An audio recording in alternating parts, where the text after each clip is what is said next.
प्यारे बच्चों, कैसे हो सब अच्छे होंगे। तो चलिए आज का हम अपना अध्याय आरंभ करते हैं। आज हम पढ़ेंगे सर्वनाम के बारे में। तो बच्चों, सर्वनाम क्या होते हैं? जो संज्ञा के स्थान पर प्रयोग किए जाते हैं। जब हम संज्ञा शब्दों का बार बार प्रयोग ना करके उनके स्थान पर हम प्रयोग करें, उनको हम कहेंगे सर्वनाम। ठीक है, तो देखिए, पढ़िए और समझिए। आज अमित का जन्मदिन है।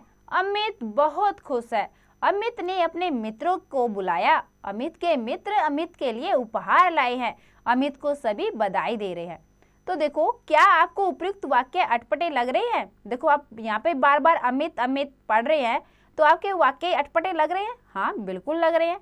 ठीक है, निश्चित रूप से इन वाक्यों में अमित संज्ञा का बार बार प्रयोग अच्छा नहीं लग रहा। तो बार बार हम अमित अमित का हम प्रयोग करें तो क्या हमें वो अच्छा नहीं लग रहा है? अब दिए गए वाक्य को फिर से पढ़िए। अब देखिए, हमने यहाँ पर अमित जो एक संज्ञा है उसके स्थान पर हमने सर्वनाम का प्रयोग किया है। तो अब देखो हमारे वाक्य कैसे होंगे। देखो, आज अमित का जन्मदिन है। वह बहुत खुश है।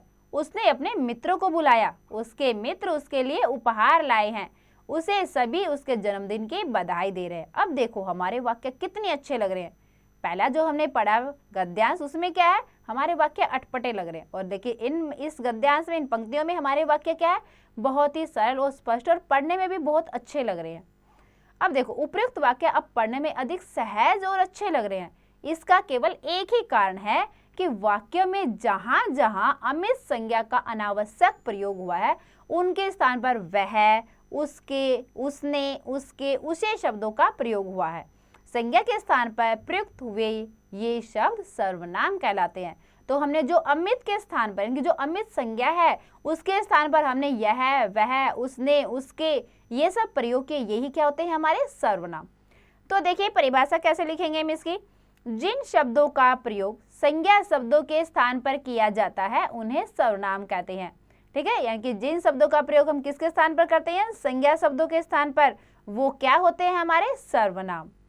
अब आगे देखो बेटा, हिंदी भाषा में प्रयोग होने वाले कुछ प्रमुख सर्वनाम निम्नलिखित हैं।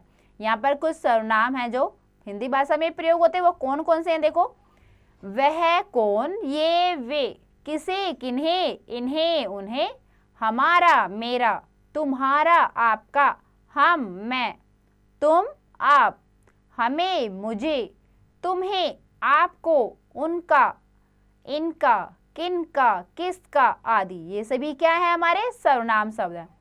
अब देखो, सर्वनाम क्या है? बहुवचन के रूप में भी प्रयोग होते हैं। तो देखिए कैसे होते हैं सर्वनाम के बहुवचन।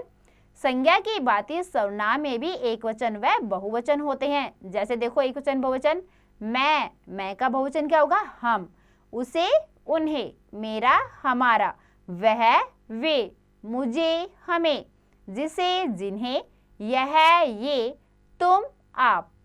ध्यान दीजिए, बोलने वाला व्यक्ति अपने लिए मैं और हम सर्वनाम शब्दों का प्रयोग करता है।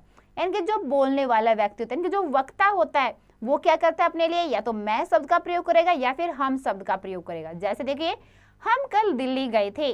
मैं आम खा रहा हूँ। ठीक है, तो यहाँ पे देखिए हम और मैं, एक वचन और बहुवचन का प्रयोग हुआ है।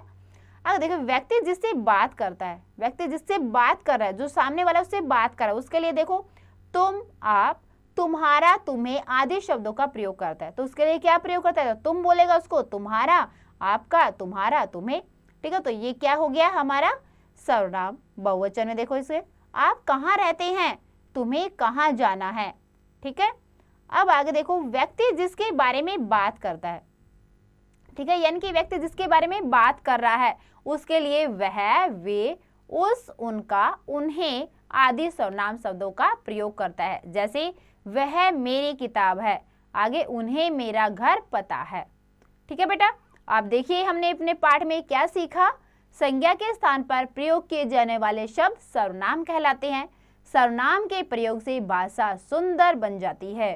सर्वनाम शब्दों में भी एक वचन व बहुवचन होते हैं। तो बच्चों, सबने सर्वनाम का पाठ बहुत ध्यान से समझा होगा, सबको समझ में आ गया होगा। इसको और अच्छे समझने के लिए बेटा आप इसका एक बार अभ्यास अवश्य कीजिए।